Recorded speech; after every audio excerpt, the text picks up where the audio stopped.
79th at Halas, what it is, what it do. Since Bobby Ingham, Curtis Ennis, know that we been loyal even when we wasn't winning. A trusted source for the news. Ladies and gentlemen, welcome back to another edition of 79th and Halas. We are live at Soldier Field. It is your boy Flows with my brother Scott. We're in one of the suites. We finally got the veteran idea to why are we sitting in the press box being quiet when we can talk actually in the press box. Still at Soldier Field. Bears lose 28-19 to the team up north. I'm going to call them that as well as I'm going to call the other team up north. It's another... It's an annoying ass loss. That's what it is. It's another annoying loss because they keep losing to the Green Bay Packers. Yeah. That's really what it comes down to. And what was the most annoying thing about this game is they had it won. How many Bears-Packers games have we seen over the Aaron Rodgers era? Well, number one, it was a close game in the fourth quarter. That never happens. Two, where Aaron Rodgers is playing pretty tough. He did not have a good game today. No. I heard him say, what did he say? He can go on a press conference and talk shit and say, oh, I'm sure everybody in Soldier Field was happy when it was 19-10 heading into fourth quarter, because so was I. But when you've beaten somebody as many times you can say over the last 16 years, you can say what you want. He was even that, though, it was lame because you didn't do that. You weren't the one contributing to that. You didn't go crazy. Your two biggest touchdowns were a run by Dillon and a jet sweep by Christian Watson. You did none of that. Yeah. Now, I will admit, on that touchdown, I think it may have been Watson. Or it was Watson. It was Watson. No, I thought it was Lazard. No, it was Watson. Oh, the first one was Lazard. The one that put the nail in the coffin was Watson. Oh, no, to Lazard. It's a good play. And I think it's okay for us to give respect where it's due. That's a good play. But outside of that, what did you do? You threw a whole bunch of bombs that were not complete. But, of course, this is what the losers say when we lost. Yeah, of course. You didn't really beat us like that, though. Of course. Like, when you lose a fight, it's like, oh, well, you punched me a few times, but I got back up. I ate them. I was watching, if you're a UFC fan, Kevin Holland versus Wonderboy Thompson. If I was Kevin Holland, y'all ate those kicks, you still got kicked, though. And it's still going to count as a point. I ate them shits with Scooby snacks, in the words of the illustrious Killer Cam. But there's my thing. I was really angered after this game. I know all this whole season, Bears fans are talking tank. And yes, rightfully so, we should be. Need to be thinking long-term of the franchise and trying to take advantage of one of these QB-needy teams. That's 100% what we want to do.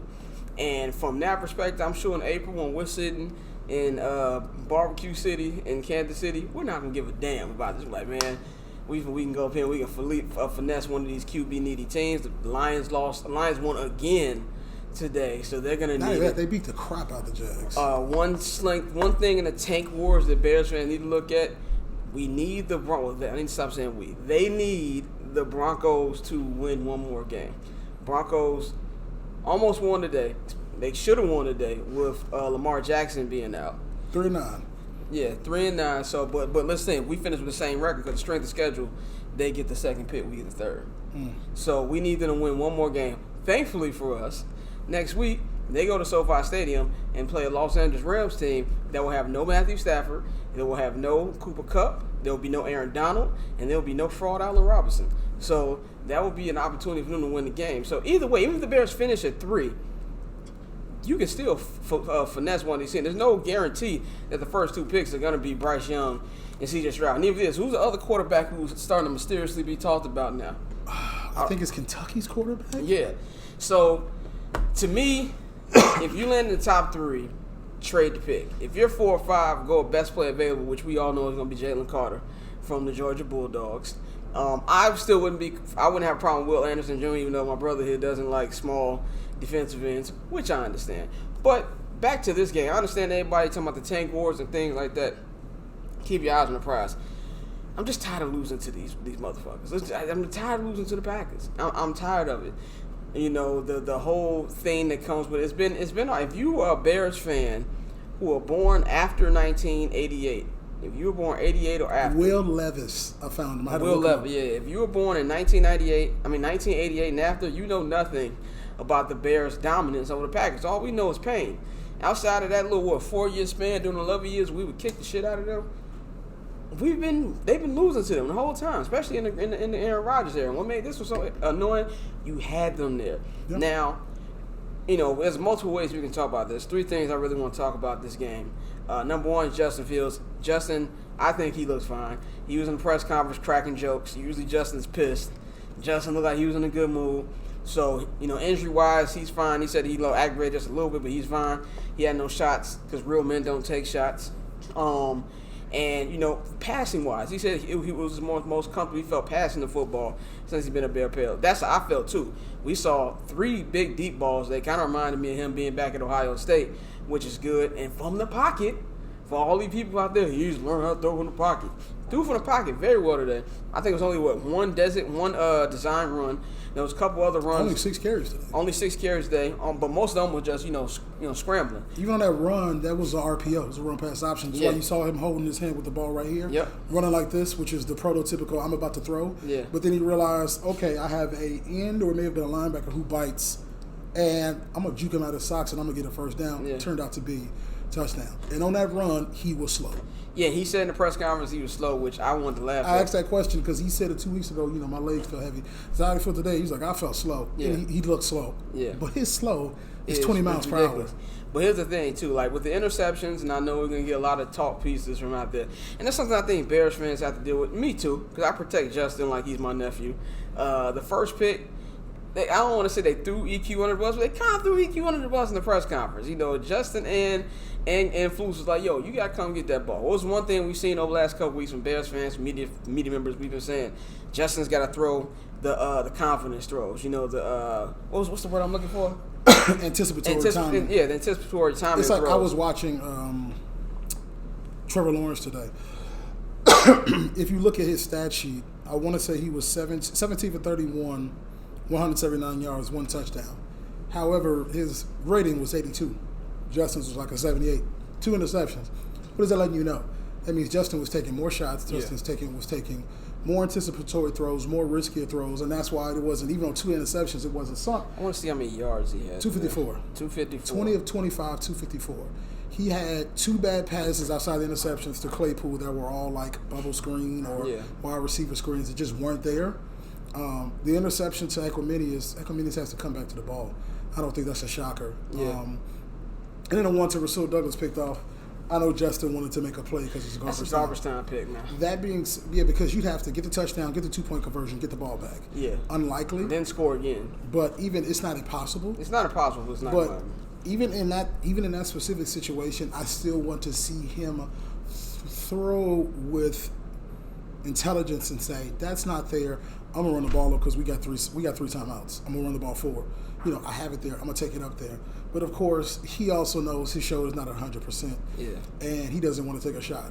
So we saw maybe 2 design QB runs, and the rest was him just doing what he does. And that's what did we say when people say he's a running QB? No, he's a passing.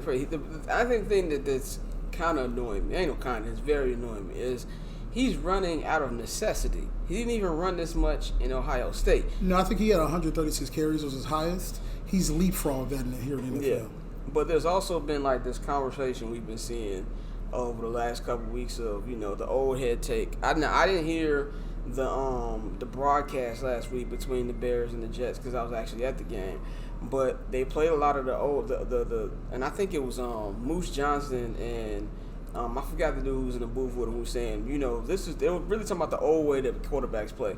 Saying you're not going to win a championship with all these amount of runs that these players have. And if you look at the runs, it's getting higher and higher. Look at Josh Allen. He's doing the same thing. Look at Jalen Hurts. He's doing the same thing. And today, what you really saw, when he got protection, we got to give it to the offensive line. They played well today. When he gets protection, he's going out there making plays. He made some good plays today, and this is an injured Justin Fields. The running is not a necessity because the offensive line isn't good because the receivers are not NFL caliber receivers. So when you have that, he has to run out of necessity. You need to look at a lot of these runs. These are, there's design runs. A lot of this is these dudes ain't open, so I got to make something to shake. That's really what it is. And for me and for Bears fans, stop arguing with people who ain't watching the damn games. Stop arguing. They're not watching the damn games. And this is the type of stuff that's going to happen. But overall, I thought Justin played well today, especially coming off injury. I was concerned about how they were going to roll him. I'm concerned about Luke Getsy's play calling. Now, I don't know. I don't want to. Like I said this in our post game video. I said this when I was watching the game. I believe that coaches come in, and they're trying to win games. Even in failed seasons, they're trying to win games. I don't want to say that they're out here trying to tank. But this looked like some tank play calling. What's your opinion on Luke Getsy there? It was very concerning. Of course, there have been instances where there have been verified tanking by ownership, by executives. So we know it's not out of the possibility. However, I don't want to say whether it was or whether it wasn't, because I don't know. I really don't know. It could be a situation where it's conservative play calling because you want to run with your quarterback, which you can, but you can't. This game let me know that the Bears miss Khalil Herbert tremendously. Man. And if the Bears were to not bring Demo back, he's a tough runner. I'm fine with a tough runner. But that explosiveness is on Khalil Herbert. It's gone, bro. Khalil Herbert is the explosive runner. Yeah. And I don't think Demo was always a tough runner. 5 or 6 tough runs, 5 or 6 yards. Khalil Herbert is, I might get you 9 on a play that's supposed to give me 2. And can he be the feature back? I wouldn't mind if they tried. But they miss him. If Khalil Herbert's in this game, I'm pretty sure Getsy would feel more confident, but that's the problem. You are the offensive coach. You saw Evans in 2 carries? Look great. Why wasn't he giving the ball earlier? Because even if he's not good, he did good in those plays. You got to give it's a chance even again. like some of the plays. It's not even the run. I mean, the running may be mad, but it's more the plays. Like you get a big first down pass from Justin the Kill Harry, and then after that was a big run by who's the second running back? We just reached that, not Ebner, the other one. So it's Darrington Evans? Yeah, Evans. You get a big first down run from Evans, and you run out the damn Wildcat. Like, what are you doing? Like, that doesn't make any sense. But, is this something to you? And I saw a couple Bears fans on our Bears Twitter feed saying that it doesn't matter how much talent we get next year if this Getsy play calling change. Is this something? I want to highlight a tweet. So Justin said the wins are coming soon. Somebody tweeted, "Win. You've had chance after chance and you choked every time." Let me see that tweet. So when you're talking about a season where the game is lost, this is why I do not like Bears fans, because in a season where it's lost, you're not going to know. The 3-9 season's over. It's already over. It doesn't matter if you won out. It's over. You'd be what, 3-7? It's over. So knowing that, You said if they won out, you'd be 3-7. What would they be? I'm sorry. If they won out, they'd be 7-10. They'd be 7-10. Yeah. 7-10. Which will plummet your draft pick. To plummet your draft pick, but even still, in a young QB, he's not there yet, but he's building. Your words are chance after chance. If this has been his 4th season, like Mitchell Trubisky, or Mr. Trubisky's not it, chance after chance. But in the 2nd season, first full starting season, chance after chance. Justin has had 4 games where he could have helped the Bears to win. One was broken down because of a pick, because of a block in the back. Another one was broken down because of tip drill. One was because of a bad pick. The other one was the wide receiver ran a bad route. And there was also the Chase Claypool non-pass interference call against the Dolphins. And today's when I know it's because he's a black QB. I know it because they gave Mitch. They do that to John Madden. They give Mitch every chance on planet Earth. And I'm fine accepting that people are idiots, but a young QB has to find it. I mean, LeBron James in the basketball, different sport. Oh, no, even LeBron. No, we can use LeBron. Perfect example. Remember all the missed LeBron game winners? All the missed LeBron game winners. He can't do it. But now when it's in his hand, I'm like, oh, whoever they go. When LeBron has it in his hand now, is there any part of you like, oh, he's gonna miss this? No. Well, he's missing it now because he's old. But when he's old, yeah, but I'm talking about in his prime. He's gonna make this. Here's the thing that really blows me. Last year, how many times did Justin have a winnable game last year and the defense choked it? We were in Pittsburgh. When he had that amazing drive and the defense gave up the draws. He did it against Detroit. Like this, then other times. And this, it builds confidence. No, it doesn't. No, we're not going to be sitting here a year from now. Well, hopefully the Bears are a playoff contender. And I'm not one of those. And I know the NFL is a league where you can become a championship contender right away. The Bears have so many damn holes that they're not going to be a championship contender next year.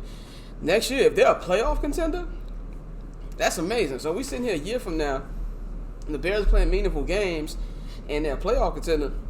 We're not like, hey, remember when he drove down the field and beat Aaron Rodgers in a pointless game in December? That type of stuff don't matter. You know what I'm saying? When it's gonna matter when the game's online. If this was a season where the Bears had a chance of winning something, yes, then this would be a conversation we can have. This shit don't matter. Even if he'd have made it, let's just say he'd have finished it and won the game, does that change anything? No. No. It doesn't matter. And this is a funny game to me because I've never seen two fan bases conflicted about the result of a game. You have some Bears fans who are happy about the win, about the loss because of the tank. You have some Bears fans like myself who are pissed because it was a winnable game. You got Packer fans who just like laughing at Bears fans. You got Packer fans like, what was the point of us? Like we shouldn't have won that game. Like we're really truly ass.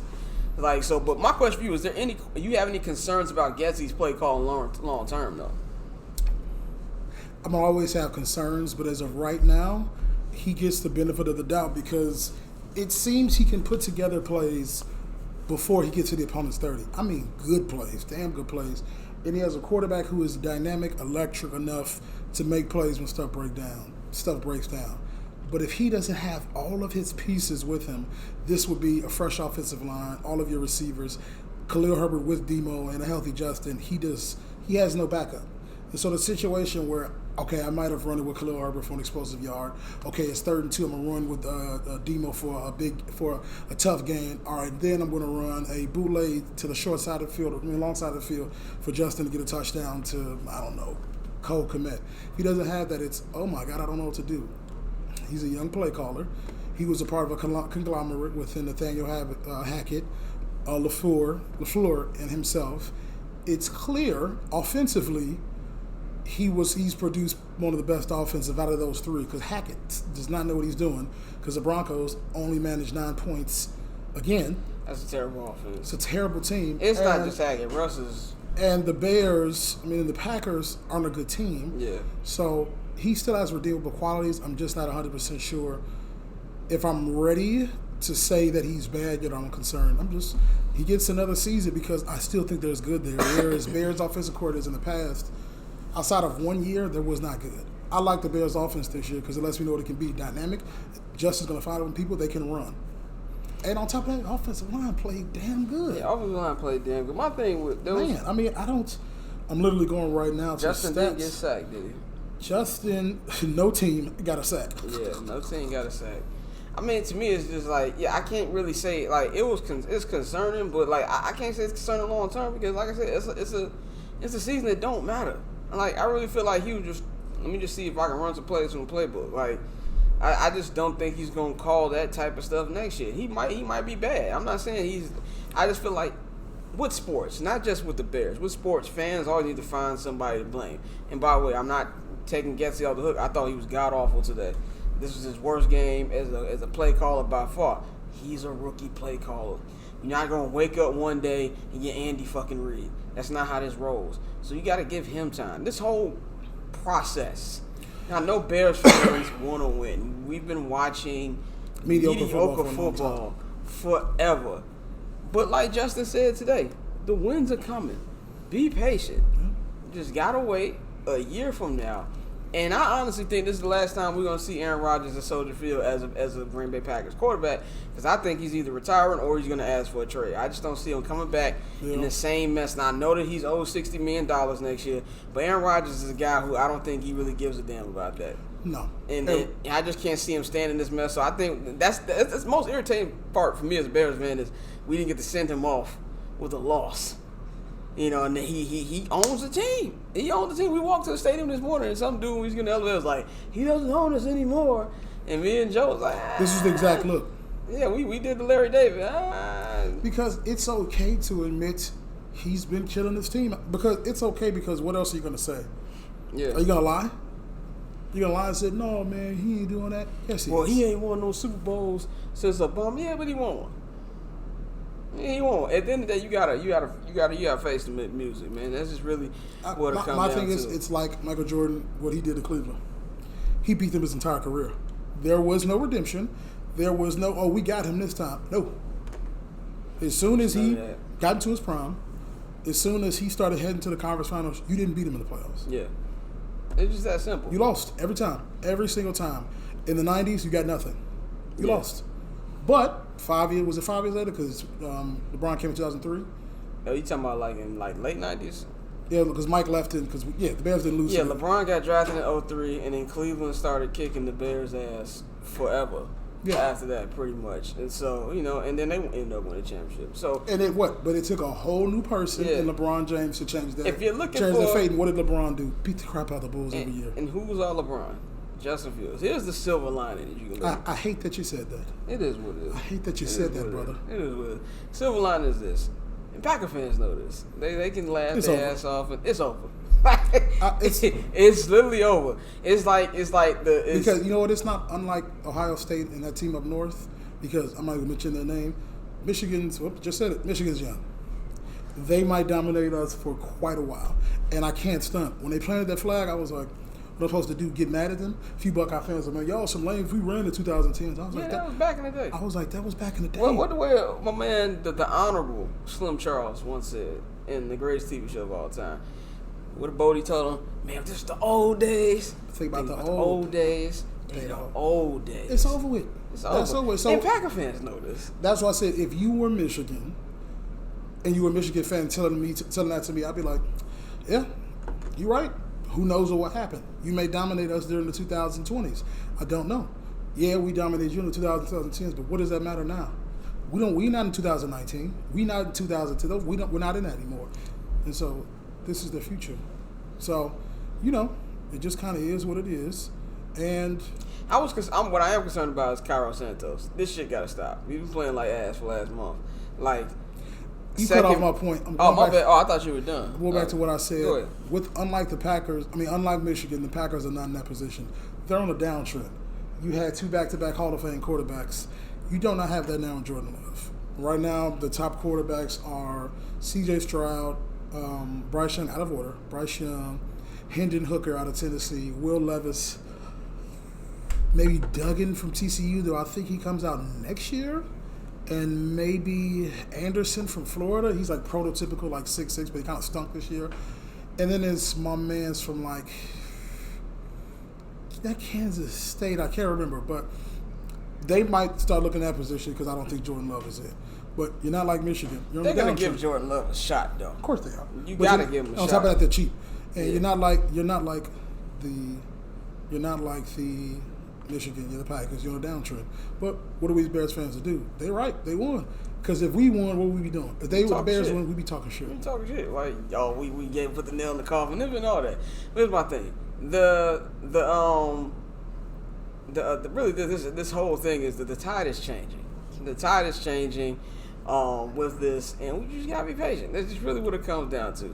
Now I know you want. Let's talk about the defense. We can talk about the defense. We can talk about from the defense. I think this is the best defensive.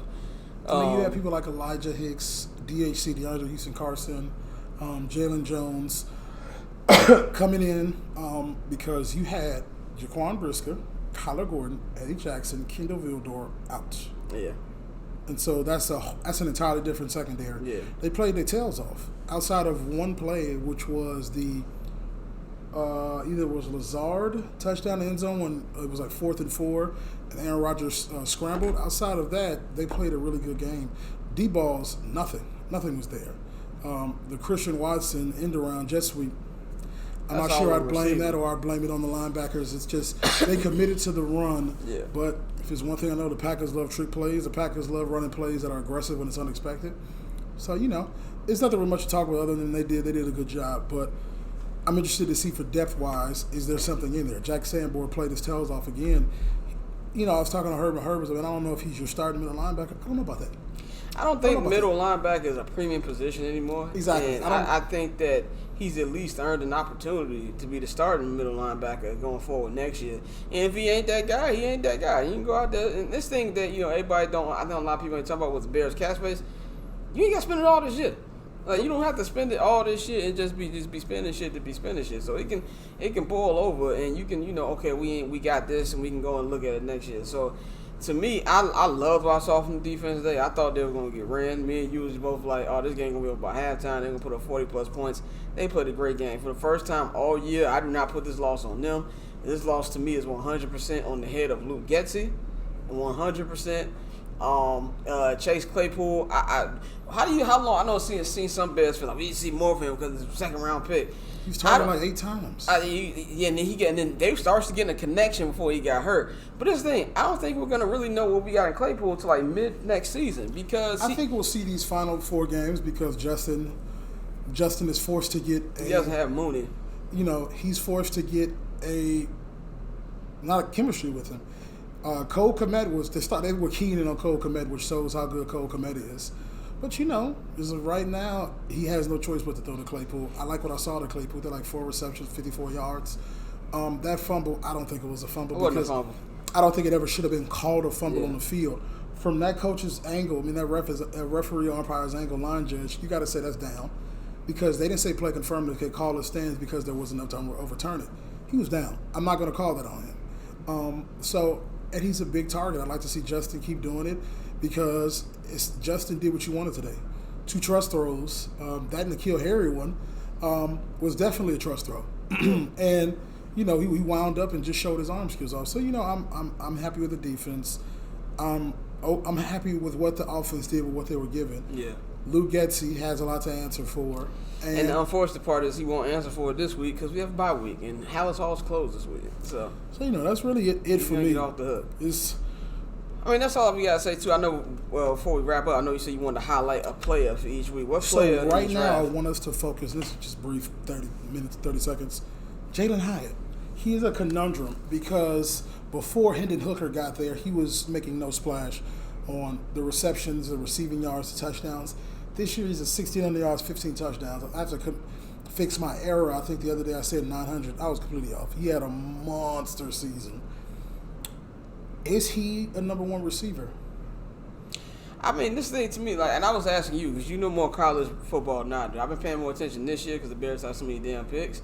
And the guy who really stood out to me was Jordan Addison. Now I don't know if any of these guys are number 1s, and I do think the Bears need to find. That's the tough part. I'm not sure I see number 1 definitely over any of them. And that's not saying that they can't be a number 1. Yeah. You know what I'm saying? That's just saying we don't see it right now in them being a number 1. But pretty sure they have to clean in here. Yeah, they have to clean. We're wrapping this up. But that's just something that going forward we're going to see. But, we're going to have a spotlight play each week going forward. A spotlight player is Jalen Hyatt. Yeah. If the Bears are going to select offense, is he that guy you're going to pick? Jackson Smith and Jigba is probably going to play in the Is he on TCU? Is he on TCU? I don't know these dudes. Who do he play? He is on the Ohio State University. Oh, my fault. We're about to play Georgia. Say Hail Marys now. If it's a chance to show he's the number 1, it's a chance to show because right now, Super Marv, wide receiver 88 Jr. has been the guy.